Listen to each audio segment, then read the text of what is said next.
اهو غرفتهولكوا اهو، ومعاه السلطه اهو، وسخنه اهو، وبالهنا والشفا. وايه، وطعمه ما اقولكوش بقى، جميل جدا وبالهنا والشفا.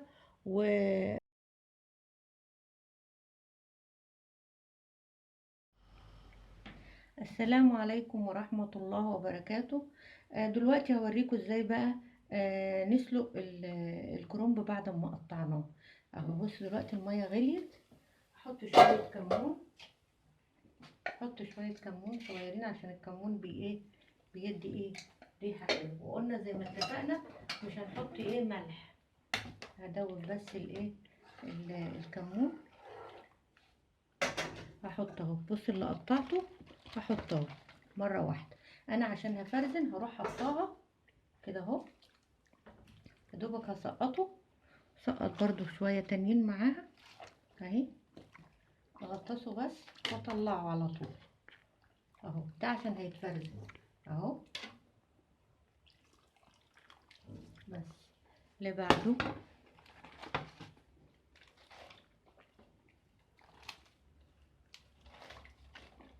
وطبعا انت لو هتصغري الصباع شويه بعد ما تتسلق قطعيهم اتنين. انا بحب الصباع صغير، فدي كل واحده هقطعها اتنين. في ناس بيحبوا الصباع كبير اهي. وبعد كده هتحطيها يا اما في الاطباق اللي هي الفل، او في اكياس وتحطوها في الفريزر اهو لما تبرد طبعا. اهو دول مثلا هفرزنهم. اوريكم بقى التاني اللي هحطه. هنفضل كده هنعمل كده. اما بقى لو هنحشي هنسيبه شويه، ومش هنقطع الا في الاخر عشان ما تتبهدلش. دي عشان بس عملتها كده، ان ما شاء الله الكرنبايه كبيره ففدت كتير على فكره. وانا سلكت برضو شويه من اللي طلعت منها الوزه، لان في ناس بتحب اللي هي حشو الوزه ده. بس ده هيتفرزن. الباقي بقى هنسلقه بقى، هنحطه اكتر من دي حاجه بسيطه. يعني لو دي دقيقه، التانيين دقيقتين. وبعدين ما شاء الله الكرنبايه طريه جدا، فمش هتستاهل اي حاجه. ورا بعضه كده بس.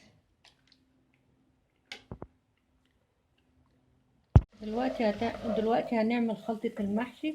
حطينا شوية زيت، وحطينا بصلة كده متوسطة طبعا على حسب لو انت هتعملي كتير يبقى هتبقى بصلة كبيرة.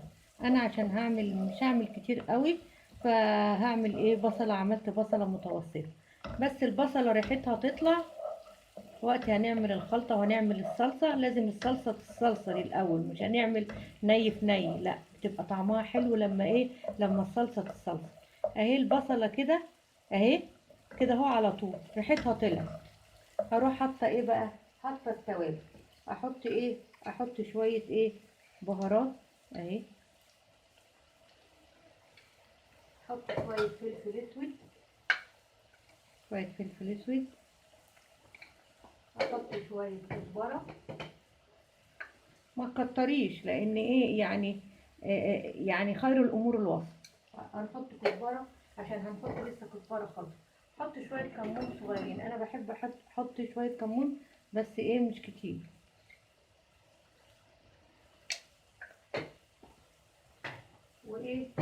وهنقلب. اوعي بس البصله تتحرق منك اهي. وهنحط كمان، هنحط شويه شويه ملح، عشان على فكره الملح بيخلي ريحه التوابل تطلع. خلاص كده. هنروح بقى حاطين الصلصة اللي هي هنضرب اللي هي الطماطم في الخلاط اهي. نسيبها بقى لحد لما تغلي وتصلصل وما يبقاش فيها تحس ان المية كلها اتبخرت. وعشان اقولك على تكاية حلوة، دايما لما تحطي للصلصة تحطي لها رشة سكر حتى للطبيخ، عشان بتعادل الحموضة مع الملح وبتبقى حلوة قوي. رشة بس بسيطة كده جدا اهي. هنسيبها بقى تتصلصل وبعدين بعد ما تتصلصل نحط الرز. دلوقتي هنسيبها تتصلصل. الصلصه اتصلصلت خالص اهي، ميه اتبخرت منها. احط بقى الرز الرز المغسول. لازم نقلب الرز فيها كده على السخن.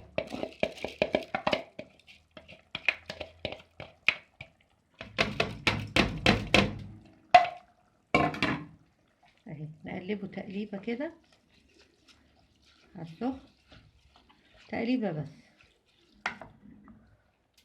معلش بقلب بايدي الشمال عشان ايدي وجعاني. اهي عملناها كده. انا شلت كده قيمه كده مك كده عشان هحطه مع وانا بحب اسوي المحشي. بحب احط مع الشوربه يعني حبه صلصه عشان اهي لونها احمر اهو. خلاص هروح حاطه الخضره اهو. ده الشبت، بقدونس، كزبره، ونقلب. طبعا ده في الاخر واحنا حاطين الملح اهو كده اهو. احنا مش بنقلب، مش بنسوي الرز ولا حاجه، ده احنا بس بنقلبه على السخن خلاص. وانا طافيه البوتاجاز هحط بس نقطتين بس زيت عشان يخلي الرز بتاعك وانت بتحشيه بيلمع اهو. هتقلبيه كده واحنا حطينا الملح، وبعدين هنحشي بس.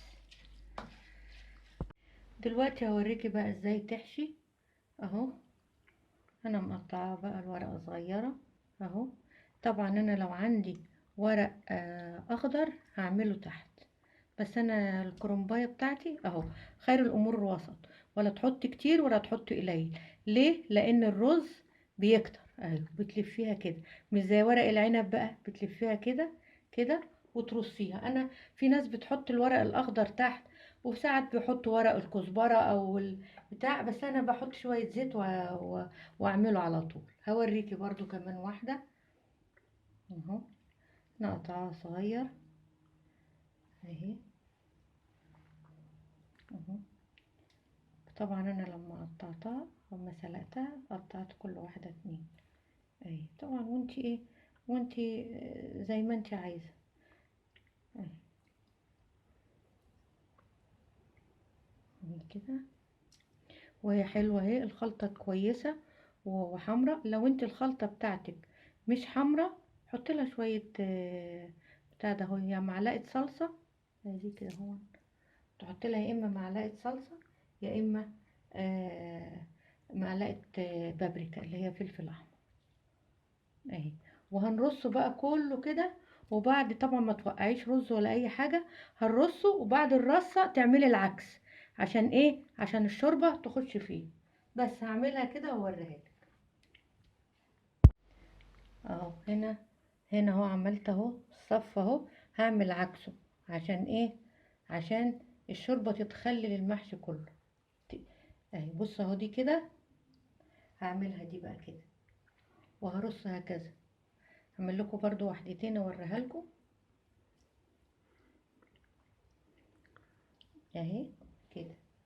وهتم الصف ده كله كده، وبعدين بعد كده العكس وهكذا لحد ما اخلص بقى الحله كلها اهو. عملت المحشي اهو وحشيته كله اهو، حطيته اهو في اخر صف اهو. وسويته زي ما بقول لك تحطي العكس عشان الشوربه تخش كله. ودلوقتي الشوربه دي حطيت، انا كان عندي شوربه بط، حطيت عليها وحطيت عليها شويه صلصه من اللي انا قلت لكم. شلت شويه من صلصه الخلطه وحطيت عليها برضو شويه رشه رشه فلفل اسود ورشه بهارات ورشه كمون، حاجه بسيطه بس. والصلصه وهي سخنه، ودي هي سخنه. هروح حاطاها اهو مرشرشوها كده، وبعدين اعملها كده عشان تتخلل كده كله. ما مش عايزاها انا تعوم الدنيا اهي. تتخلل كده كلها. احط برضو دول الجنب شويه كده عشان هي لسه تنزل تحت اهو. تعمليها كده عشان بس. وبعدين عشان تبقى كويسة وتكبس تروحي ايه، لو عندك غطا حلة صغير او طبق او اي حاجة، انا احط دي كده اهي، هكبسها كده بيها دي كده، واروح مغطية، اغطي واخلي النار عليها عالية. اول ما النار اول ما تغلي اروح اوطي عليها زي الرز بالظبط. اعرف ان هو استوى ازاي؟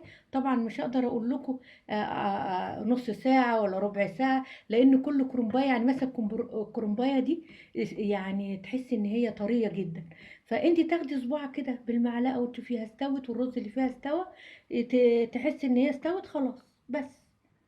و كده اهو ما خدش اي حاجة المحشي بس. وبالهنا والشفا، اما يستوي بقى هوريهولكم. اهو استوى اهو، بقى في منتهى الجمال اهو، ودقت واحدة لقيته استوى حلو جدا. يا سلام يا سلام بقى، مع بقى ايه، مع شوية سلطة، واذا كان بقى حتة فرخة ولا فراخ ولا بط، مفيش بعد كده. آه يعني بالهنا والشفا. اهو غرفتهولكوا اهو، ومعاه السلطه اهو، وسخن اهو، وبالهنا والشفا. وايه، وطعمه ما اقولكوش بقى جميل جدا، وبالهنا والشفا. وما تنسوش بقى باللايك والسبسكرايب وتشيروا عشان يوصلكوا كل جديد. والى اللقاء، مع تحيات صافي.